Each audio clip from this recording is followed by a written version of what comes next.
No vídeo de hoje, vamos falar um pouquinho sobre a avaliação 360 graus. Bom, existem vários processos de avaliação e não existe uma regra para aplicar um determinado processo avaliativo. A empresa escolhe o processo de avaliação que ela quiser. O modelo de avaliação 360 graus é o mais completo, é o mais contemporâneo e costuma ser utilizado nas grandes empresas.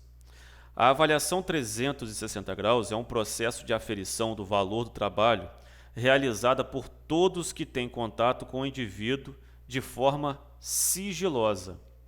Assim, necessariamente participam desse processo a própria pessoa, o superior hierárquico, subordinados, pares e colaterais, clientes internos e externos, fornecedores e todas as pessoas que mantêm alguma relação de trabalho com o indivíduo. Nesse tipo de avaliação, todo mundo avalia todo mundo. E dessa forma, a diversidade de informações é bastante engrandecedora, pois há avaliação do trabalhador nos diferentes papéis em que atua na empresa. A avaliação 360 graus é feita de modo circular, por isso é chamada de 360 graus, por todos os elementos que mantêm alguma interação com o avaliado. Então, essa avaliação ela é da seguinte forma: faz-se um círculo, o avaliado está aqui e todos aqueles que mantêm alguma interação com o avaliado podem ser avaliadores. Então, podem fazer essa avaliação. Tem que manter alguma relação com o avaliado. O modelo 360 ele não é um modelo que se prende à hierarquia, basta apenas ter alguma relação com o avaliado. Qualquer colaborador que esteja no círculo, ele pode ser um auxiliar de serviços gerais, por exemplo, pode ser um trabalhador do estoque, pode ser um cliente interno, pode ser um cliente externo ou um stakeholder, por exemplo. Se a pessoa não estiver no círculo, se não mantiver alguma interação com o avaliado, neste caso, ela não pode participar da avaliação. Importante definir o seguinte: cliente externo em administração é o chamado cliente, é aquele cliente que está fora da empresa, aquele que está externo à organização. E cliente interno seria o funcionário, seria o prestador do serviço. Importante também destacar que a avaliação 360 também é chamada de avaliação de entorno. Em algumas provas, vocês podem observar, em vez de chamar essa avaliação de 360, chamará de avaliação de entorno. Bom, a avaliação 360 é a mais rica por produzir diferentes informações vindas de todos os lados e funciona no sentido de assegurar a adaptabilidade e ajustamento do funcionário às várias demandas que ele recebe do seu ambiente de trabalho e também dos seus parceiros. Essa avaliação ela é muito importante porque cada pessoa te avaliará de uma forma diferente. Imaginem aqui eu sendo avaliado por A, B, C, D, E, F, G, 10 pessoas. E essas 10 pessoas em situações totalmente diferentes. O meu superior, um colega de trabalho, um cliente, um fornecedor, cada um tendo uma percepção diferente, cada um avaliando de forma diferente. Por isso essa avaliação ela é tão importante. Cada um vê um ponto negativo seu e cada um vê uma forma positiva também, de uma forma diferente. Por isso ela é tão engrandecedora. Bom, essa avaliação ela pode ser muito difícil para o avaliado. Por quê? Imagina você sendo avaliado por diversas pessoas e aí você vai pensar o tempo todo: eu estou sendo avaliado o tempo todo, eu estou naquela sensação de estar na berlinda, de estar sendo alvo de avaliação. Então isso pode gerar algum tipo de conflito, esse tiroteio vindo de todos os lados de avaliação. Então pode não ser fácil para o avaliado. Ele se torna o quê? Muito vulnerável, se não tiver o quê? Uma mente educada, se não for treinado para aquilo, se não estiver ciente que aquilo faz bem para ele e para a empresa.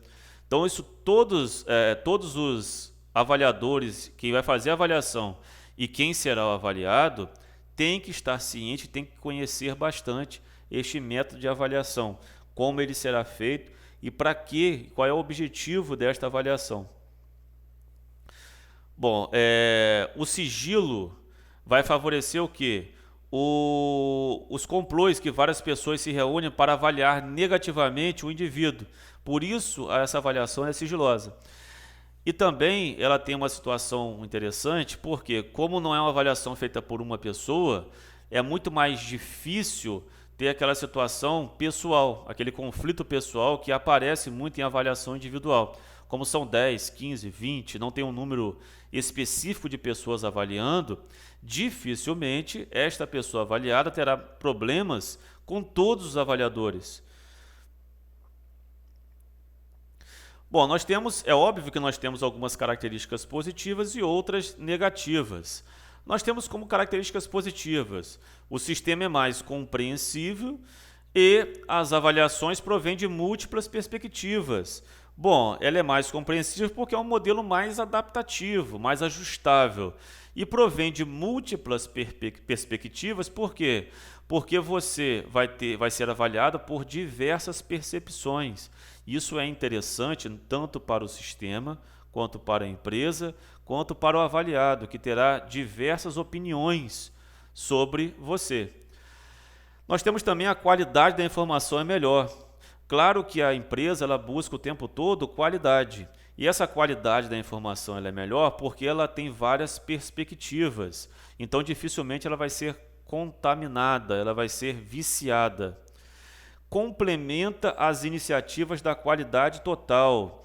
É o que a empresa busca, ela vai complementar a qualidade que a empresa busca o tempo todo. Claro, melhorando a informação, melhorando o feedback, é claro que a qualidade total ela pode ser plena. É isso que a empresa busca, uma qualidade total plena. Enfatiza os clientes internos e externos e o espírito de equipe. Claro, ele vai enfatizar o quê? Tanto clientes internos e externos e vai favorecer o espírito de equipe, já que uma equipe é que vai avaliar o avaliado. Como a retroação, que é o feedback, vem de vários avaliadores, pode haver preconceitos e prejuízos. Pode haver, não quer dizer que vá haver. Por que que pode haver preconceitos e prejuízos? Porque, como vem de vários avaliadores, você pode entender que houve um preconceito, prejuízo. Porém, como o feedback vem de vários avaliadores, esses preconceitos e prejuízos são minimizados. São muito menores do que ser feito por um avaliador só. 6. A retroação fornecida pelo entorno permite o autodesenvolvimento do avaliado. Claro, o avaliado recebe uma grande quantidade de informações de diversas pessoas. A crítica geralmente é mais bem aceita. Então, por isso, é um benefício. Mas nós também temos os contras, né? O sistema é administrativamente complexo para combinar todas as avaliações. Como nós estamos lidando com diversas pessoas, vários avaliadores, então isso é um contra, porque quando você tem várias pessoas dentro de um processo, ele tende a ficar mais complexo. A retroação pode intimidar e provocar ressentimentos no avaliado. Esse feedback pode ser dado e, como é sigiloso, ele não vai saber de onde veio aquele feedback. Então, ele pode ficar ressentido com uma equipe, em geral, sem saber quem o avaliou, por esse processo ser sigiloso. Então, isso pode intimidar e provocar ressentimentos no avaliado. Também nós temos que pode envolver avaliações conflitivas emitidas sob diferentes pontos de vista. Bom, a grande questão dessa avaliação é a subjetividade, porque como ele é feito por pessoas, isso pode fazer o avaliador usar dessa subjetividade e fazer críticas envolvendo o lado pessoal. O que a avaliação pretende é utilizar o lado objetivo e não subjetivo. Você tem que fazer crítica, você tem que desenvolver essa avaliação no modo objetivo, adotando critérios e não critérios subjetivos. Portanto, isso também aqui é um contra que pode acontecer. Então, são essas as informações básicas sobre o processo de avaliação 360 graus, as características, os prós e os contras.